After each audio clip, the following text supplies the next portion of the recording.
La déclaration qui suit est faite au nom de SOS Méditerranée, qui est l'initiateur de ce mouvement. Il y a aujourd'hui 60 rassemblements de ce type en France et en Europe.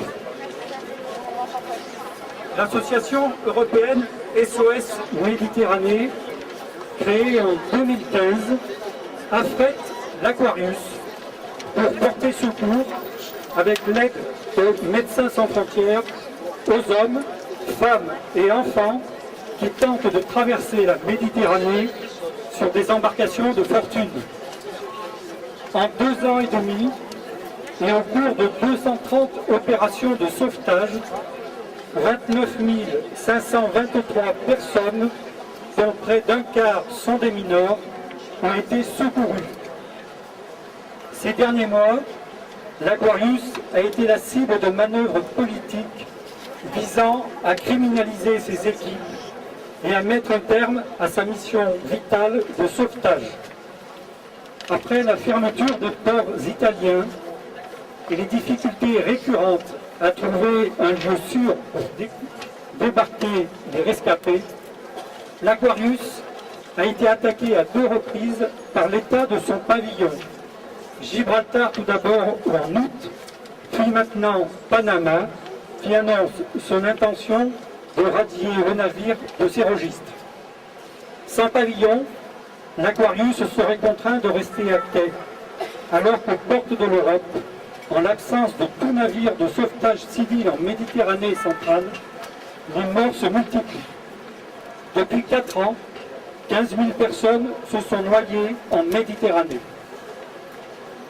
Autant de vies qui disparaissent en silence, tandis que les États européens ferment les yeux.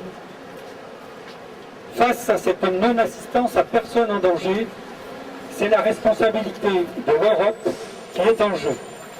Nous demandons aux États européens, premièrement, de prendre toutes les mesures pour permettre à l'Aquarius de reprendre sa mission de sauvetage le plus rapidement possible, notamment en nous permettant de retrouver un pavillon, soit en faisant pression sur Panama, soit en offrant un pavillon européen, soit encore en faisant en sorte qu'il obtienne un pavillon d'un autre pays. Deuxièmement, de faire respecter le devoir d'assistance aux personnes en détresse en mer, notamment en dénonçant les manœuvres visant à criminaliser les sauveteurs et travailleurs humanitaires et en faisant stopper ces pratiques. Troisièmement, d'assumer leurs responsabilités étatiques en établissant un véritable modèle de sauvetage en Méditerranée. Pour sauver des vies, il faut mettre en place une flotte de sauvetage adéquate pour faire face aux besoins, mais il faut aussi établir un mécanisme européen prévisible et pérenne pour le débarquement des rescapés dans un port sûr. SOS Méditerranée porte un message universel autour des valeurs d'humanité et de solidarité, du respect de la vie, de la dignité humaine, des droits humains, du droit maritime international.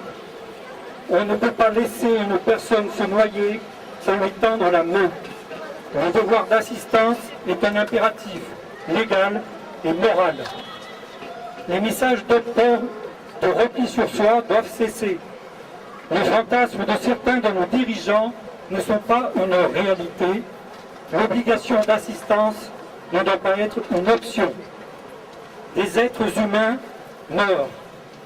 L'Aquarius, avec le soutien de la société civile, tente de les secourir.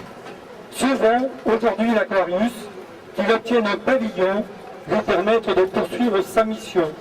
Soyons le plus grand nombre, notamment à signer la pétition et à nous mobiliser pour défendre les valeurs d'humanité et de solidarité. Merci.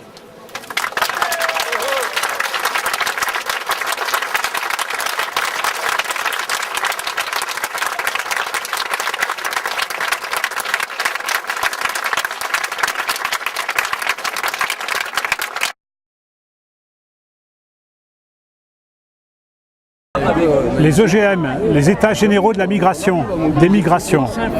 Donc nous nous sommes réunis cette semaine, nous étions à peu près une douzaine d'associations, parmi celles qui contrôlent les EGM, et nous avons décidé d'organiser ce rassemblement à l'appel de l'Aquarius. 60 rassemblements en France et en Europe aujourd'hui. Exiger que le gouvernement français accorde un pavillon à l'Aquarius afin que celui-ci puisse naviguer de nouveau. C'est très clair, c'est pas ambigu et c'est une pression sur le gouvernement français. On espère qu'il aura des issues positives et puis après on verra en fonction de ce que nous dira SOS Méditerranée. Cette mobilisation est réussie et on la recommencera s'il le faut jusqu'à temps qu'on obtienne le but, c'est-à-dire le pavillon. Voilà. Merci beaucoup. Merci.